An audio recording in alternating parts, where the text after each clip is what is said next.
Well, hello and welcome to the Rural Well. I'm Bridget with Loren, and we are thrilled to have you with us each and every episode. Today, we want to talk about a moment of remembrance. This is that time of the year where it comes to us very quickly that we want to remember those around us.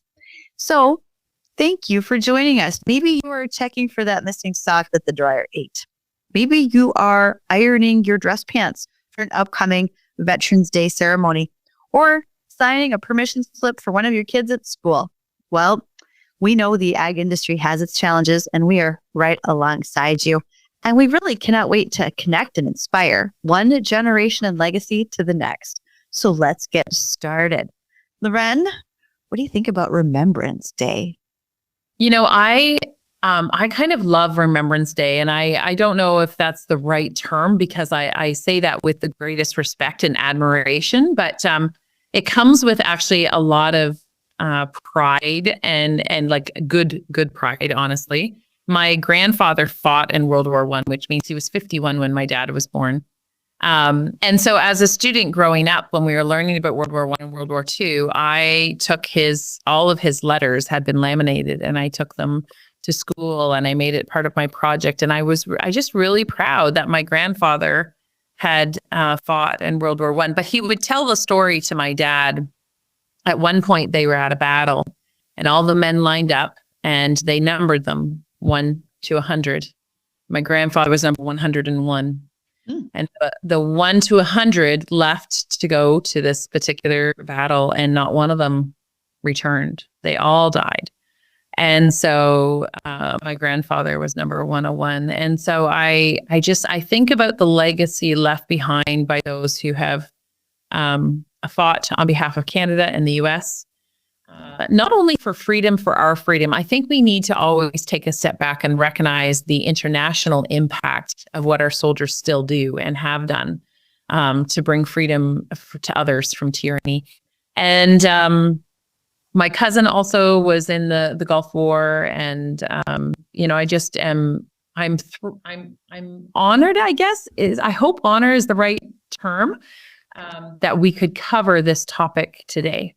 I have a few family members who've served in the military as well, and I think I heard you talk about sharing democracy and opposing tyranny around the world, one of the things I thought about is the soldiers who serve. They bring home a lot of emotional baggage with them. And I think that we honor those who die when we get to Veterans Day in the fall of every year. But I don't think we spend enough time considering those who came home and the impact that is on their lives. We know that in the rural areas, it is some of the highest population, if you will, of folks that go to the military. You often see a strong correlation between rural areas, farm communities, and folks serving in the military. And then also when they come back, those folks are kind of patted on the head and said, you did a great job. But who takes care of them as well as they should be? I think just now, as two countries, we are starting to do better. I don't think we've done very well up until this point. No, in fact, it's quite tragic, the treatment that has occurred. And my husband actually served for 17 years in the military. And my cousin, when he came back from Afghanistan, I think, in the 1940s, we called it shell shock. We now know that it's called post-traumatic stress disorder. It really was that whole definition was created to reflect military servicemen and women after the war, that they've had this traumatic experience in the past 6 months that they could recall.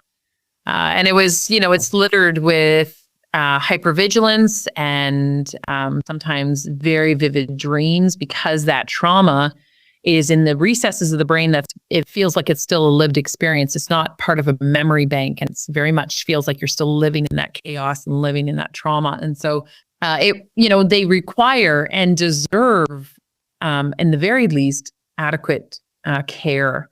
And I think because we have that stigma around mental health, and certainly as soldiers, there's a requirement on soldiers in active duty to kind of rise above and fight anyways, and to live in that place of devastation.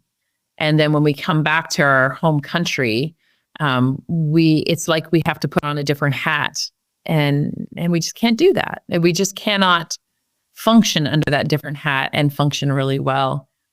I think about the number of homeless veterans, right? And the number of veterans who have a substance use disorder or opioid use disorder, SUD and OUDs, because those are coping, they're unhelpful, but they're coping mechanisms that have become almost like a living juice.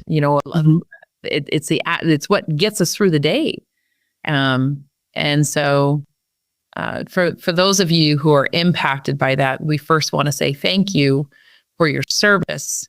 And number two, let's ensure that you can thrive again. What can we do, right? In your practice, Loren, with the folks that you work with, do you see that folks who are farmers but have also been military, that it's even harder for them to come forward and ask for help versus someone who had done one or the other? Is it almost like a culmination effect? I would say yes. I would say yes. And to be fair, the military in Canada is much smaller than the United States. And so I haven't had the privilege of working with a lot of farmers who are also veterans, although have had. And certainly in our work with Three Oaks Cabin, we have a lot of first responders, and we have had some military individuals. And for instance, when my husband was serving, there was a plane crash that occurred. And so military, even reservists, were kind of called up to go and support that recovery process. And so what we know, though, from brain science is that when you have a situation where there's more kind of assaults on the brain, if I can say that, we're more likely to experience the long-term effects of post-traumatic stress disorder. And it's important for us to understand that the criteria for post-traumatic stress disorder says a singular event kind of that happened in the last 6 months. Well, that's really evolved. We've realized that the brain, can be impacted over a chronic period of time and chronic stress and react the same way. So if you look at it, if you kind of take away the designations or the diagnosis and you just look at how the brain functions, then what we know is that assault after assault or multiple assaults. So if you go from a situation where you have been serving in the military and you've endured a lot of chronic stress or seen tragedy and being part of it, and then you come home to the home farm and you are now under additional stress, different stress, mind you, your life might not feel as threatened. Your brain might tell you your life is threatened because we're not going to get the wheat crop off, or because, and the aphids are destroying your hair. Right. Whatever it is. A ewe is open. Yeah. Or a lamb died. Yes. Right. So those feel like amplified, if I can say it that way. In fact, what research has shown us is that if an individual experiences childhood abuse, and we won't go into too much detail because that's a really large term that can incorporate a lot of things. But if you've experienced childhood stress and ongoing, so if there's a lot of domestic violence in your home or you yourself were a victim, what happens as an adult when you experience a form of stress or a form of abuse, the reaction's amplified, right? Sure. And so we can get sent into a tailspin from something that you go, well, that shouldn't send me into a tailspin, but it does because it's this amplification. Whatever happens feels really big. And so that would be the case for people who are veterans and farmers. Or in our case, a lot of first responders, and the same, in the US as well. What we see among our police officers and who are farmers, or firemen who are farmers, or right, see that amplification and that impact as well. I feel as though for so many of those folks, they have been taught to just be a rugger, as you call it, just brushed under the rug. It's going to be okay. But I also have started to notice a great many more messages being directed at folks, whether it's via commercial, et cetera, saying, it's okay to tell others and to seek help. Do you think that for those who have served in the past, they would have? Because I see today's soldiers saying, I want that help. I want to help overcome my PTSD, my stress. But do you think, just looking back in history's time, that folks would have been so willing to take that? What's changed?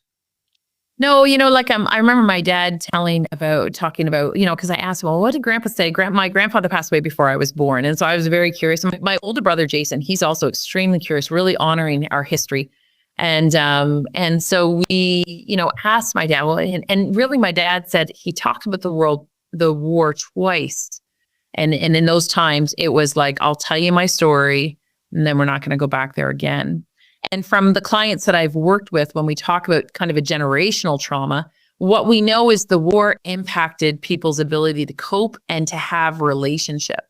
And so that impacted their ability to parent. And so we see the fallout for generations to come. So yes, I think certainly generationally, we're willing to talk about it more.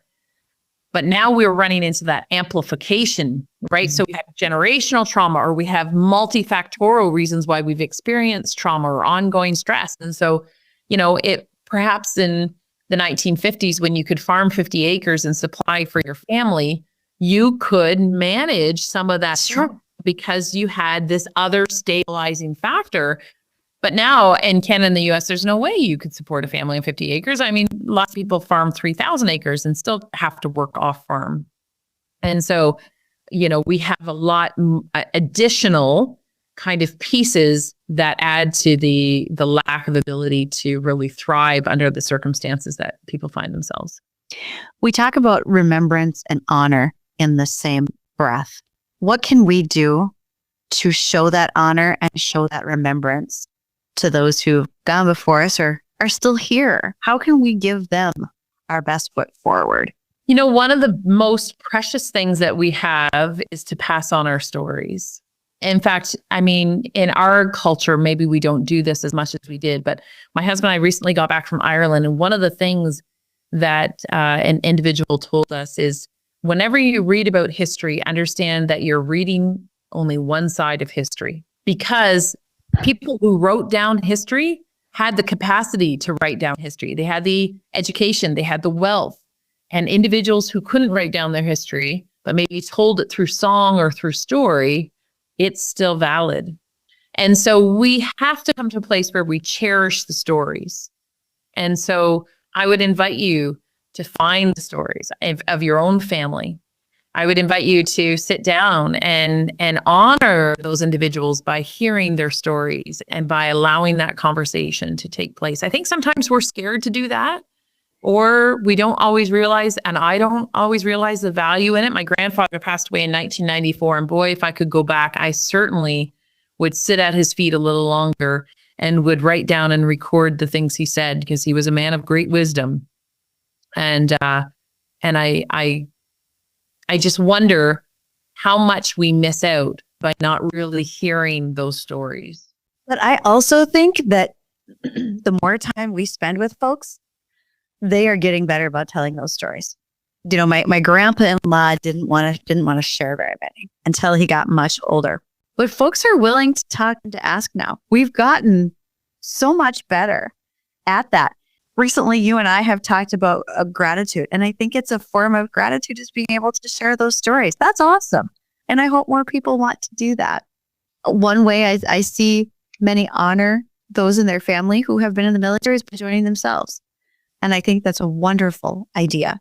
But I also think they should go in eyes wide open and not be afraid to say, I might need a little help here. I might need to be able to talk to somebody and do that debrief. And I shouldn't be afraid of it. And we should encourage them to come out as healthy as when they went in. Yeah, I agree. And lastly, I think we need to be willing to be respectful, right? Like, take the time on November the 11th to pause at 11 o'clock.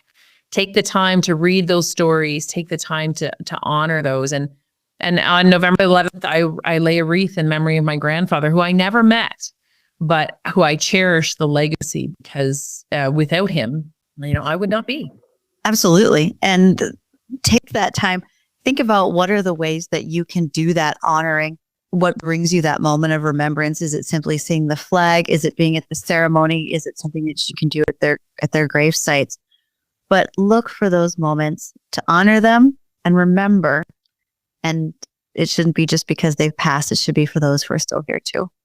Okay, so we're going to take this opportunity to switch to this segment of our podcast called Catch a Phrase. And at this time is we always kind of grab a quote and we get an opportunity to chat about that quote, what it means and what it means to us. And so today's quote, the author is unknown, so we don't know who wrote this, but he says or she says, bravery is being the only one who knows you're afraid. Bravery is being the only one who knows you're afraid. I'm going to take this from a little different perspective. Let's start small. As someone who's a public speaker, I don't need everybody to know if I'm nervous or afraid. I have to do my very best to be strong and be prepared and be ready to do this. If I were a soldier, we have always heard that they've been told to be strong, to be ready to go to battle, be prepared. Fear can get you killed. So don't show your fear, be brave. But I wonder if that hasn't changed. And now they're told to do your best, know that we're all afraid, and we will still come out of this safely. I don't know if that's true, but maybe. Yeah, I guess, like I think the word bravery is hard to define.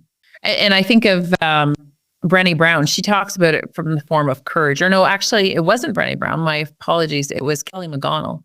And she talks about courage and where that courage comes from. And honestly, when I think about this phrase that we're given where it says the only one, I'm like, eek. Because far too often, we've got farmers and first responders and our military veterans who feel like they are the only one, but they're not. And I would argue that bravery is actually the opposite. I would argue that bravery is the ability to share with someone that you're struggling. Because when we share, we're being vulnerable, and vulnerability is really hard for many of us. Well, that's a really great point. I don't think we think about that often enough. That's huge. When I teach on resilience, I show 2 videos. And one of them is from a seed company who did a video on resilience. And you see the picture of this farmer, you pull yourself up by your bootstraps, you get dirty, you work hard. And there's pictures of this farmer, putting his arm down and sliding his arm across and throwing tools everywhere. And throw out another point, there's a video of him throwing a hammer at like a timer clock or a weigh scale or something like that.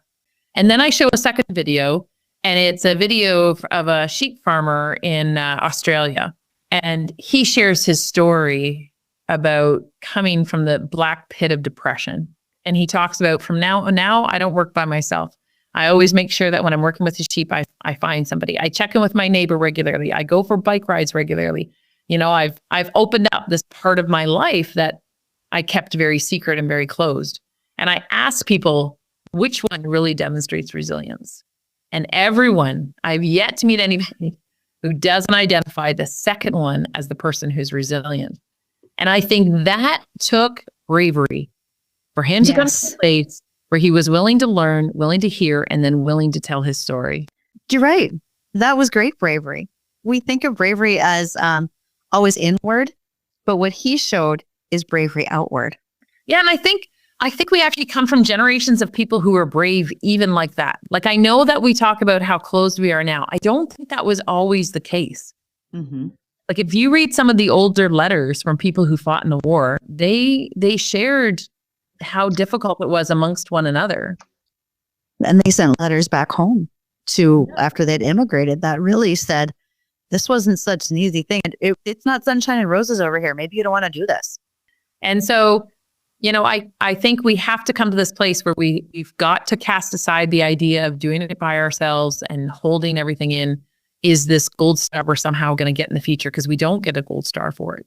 No. Bravery is talking to others. Yes, and being remembered for your bravery outward.